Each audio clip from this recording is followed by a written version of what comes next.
ઓસોપી માટે એના નિયમ એવા છે કે સોલ ટેસ્ટ.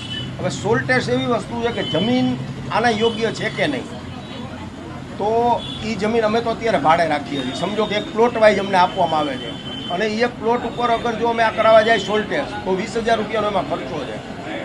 પછી છે એનડીટી રિપોર્ટ. કે એનડીટી રિપોર્ટ ક્યારે કરાવવાનો હોય કે જ્યારે કોઈ પણ વસ્તુ 5 કે 10 વર્ષ માટે એક જગ્યાએ લાગતી હોય તો એના માટે યોગ્ય છે. અમારે તો સમજો કે આ મેળામાંથી ઓલા મેળામાં બધા રિપોર્ટ થતા જ હોય છે. એટલે અમે તો સમજો કે ગુજરાત નહીં ઓલ ઓવર ઇન્ડિયાની અંદર જેટલા સ્ટેટ છે અહીંયા ફરતા હોય અને અહીંયાના તમામ અધિકારીઓ સૂક્ષ્મ અધિકારીઓ આને ઘડી ઘડી ચેક કરતા હોય છે. અને જો અમારી રાઈડ યોગ્ય ન હોય તો અમને બીજા મેળામાં પરમિશન જ નથી મળવાની. હજી હમણાં જે ટીઆરપી ગેમ ઝોનનો બનાવ બન્યો એ પહેલાં અમારા ચકડોળ ચાલુ જ હતા અને અહીંયા અમે બધાએ ફિટનેસ લીધા જ હતા. પણ જ્યારે કોઈ પણ આવો બનાવ બને છે જેમ કે કાંકરિયા, પછી હરણીકાંડ, પછી આ ટીઆરપી ગેમ ઝોન, પછી ઝૂલતો પુલ, જ્યારે કોઈ પણ બનાવ આવો બને ત્યારે સમજો કે એનો જે કાયદો કડક બને તો એ અમારા માટે પણ બની જાય છે. બનાવ બને છે પરમેનન્ટ પાર્કમાં અને મરી જાય છે અમારા જેવા મેળાવાળા જે સામાન્ય મધ્યમ વર્ગના માણસો છે કે જે મેળા કરીને એનું રોજીરોટી ચલાવતા હોય છે.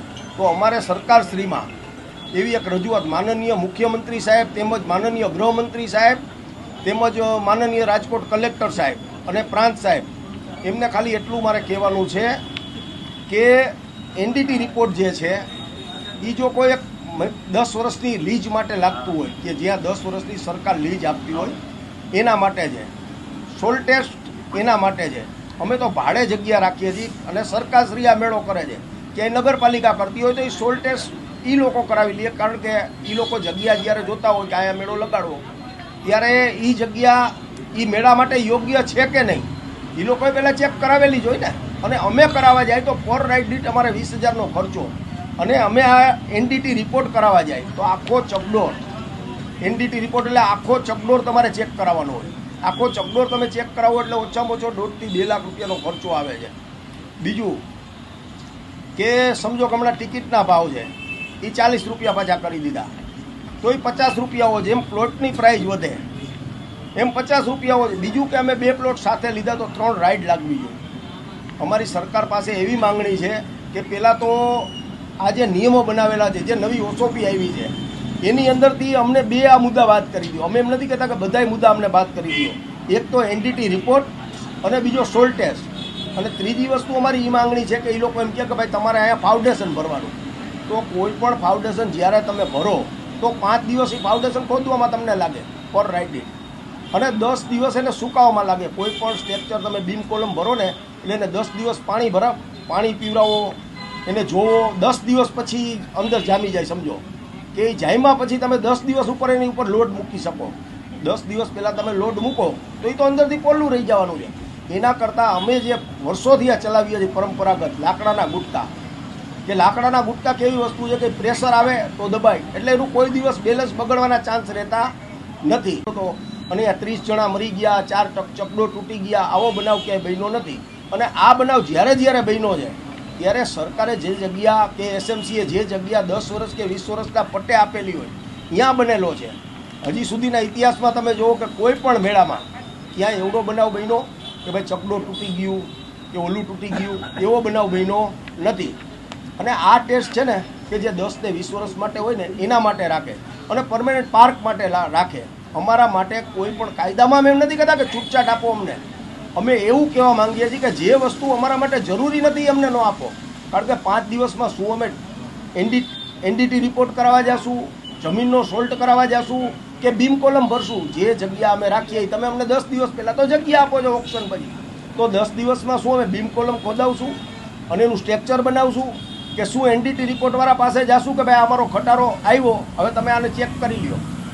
તો આ ખર્ચા જો અમને કરાવવામાં આવે અને જે યોગ્ય નથી ખર્ચા અમારા માટે. કારણ કે જો અમારે પરમેનન્ટ પાર્ક લગાડવું હોય તો અમે આ ખર્ચા યોગ્ય સમજીએ કે અમે પોતે પર્સનલ જ્યારે મેળો કરતા હોઈએ છીએ 3 મહિના કે 4 મહિના ત્યારે આ બધા રિપોર્ટ કરાવતા જ હોઈએ છીએ. નથી કરાવતા એવું નથી. માંગ અમારી એ છે કે જો આ ઓસોપી પ્રમાણે મેળો થાય તો કોઈ પણ સંજોગોમાં આ મેળો થઈ શકે એમ નથી. કારણ કે આટલા દિવસમાં વસ્તુ પૂરી જ થઈ શકે એમ નથી. અને કાલે અમને પરમિશન જ ન મળે ને એના માટે, કારણ કે બધા ઓફિસર આવશે વારાફરતી સ્ટેપ બાય સ્ટેપ ચેક કરશે અને ચેક કરી તો અમે મેળો નહીં કરીએ. જો અમારી માંગ સ્વીકારવામાં નહીં આવે તો કોઈ રાઈટ ધારક, હું એક નહીં પણ ઓલ ઓવર ગુજરાતમાં જે મેળા થતા હોય એ બની થઈ શકશે નહીં. હું એવું નથી કહેતો, પણ તમે મેળાવાળાને સામાન્ય મેળાવાળાને જઈને પૂછો કે આ તું પૂરું કરી શકીશ તો એ કરી જ શકે એમ નથી. જે પરફેક્ટ નીતિ નિયમ છે ને, હજી સાહેબ પણ મૂંઝવણમાં છે. એને અમને ચોખવટ કરીને કોઈ વસ્તુ કીધી નથી કે દિવસે ઓપ્શન છે, કેટલા નિયમો તમારે પૂરા કરવા પડશે. એમને સરકારની જે ગાઈડલાઈન છે, એસઓપી છે એ પ્રમાણે છે, અને એ એસઓપી પ્રમાણે જો અમે કરવા જઈએ તો એ શક્ય નથી. કોઈ પણ રાઈટ ધારક કે ઓર્ગેનાઇઝર આ જેટલી એસઓપીના જેટલા નિયમ છે ને એ પૂરા કરી શકે નહીં. એ વસ્તુ કોઈ શક્ય જ નથી. બીજું કે જેમ મોંઘવારી વધે એમ માનો કે જે લોકમેળાના ફોર્મ હતા એ 50થી લઈને અત્યારે 200 રૂપિયા સુધી પહોંચી ગયું છે. તો અમારી પણ એવી વિનંતી છે, અમે પણ એવા નાના માણસો છે કે આની અંદરથી અમારું ગુજરાન ચલાવતા હોય, આની અંદર કેટલા હજારો લોકોની રોજીરોટી હોય, તો અમને એ 40 વાળા 50 કરી આપે એટલી અમારી વિનંતી છે.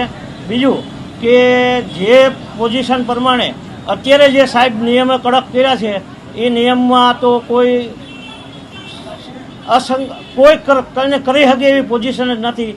માટે સાહેબને ફેર વિચારણા કરી અને જે નિયમ રેગ્યુલર જે નિયમ છે એ નિયમ પ્રમાણે અમને મેળો કરવા આપે એટલી વિનંતી.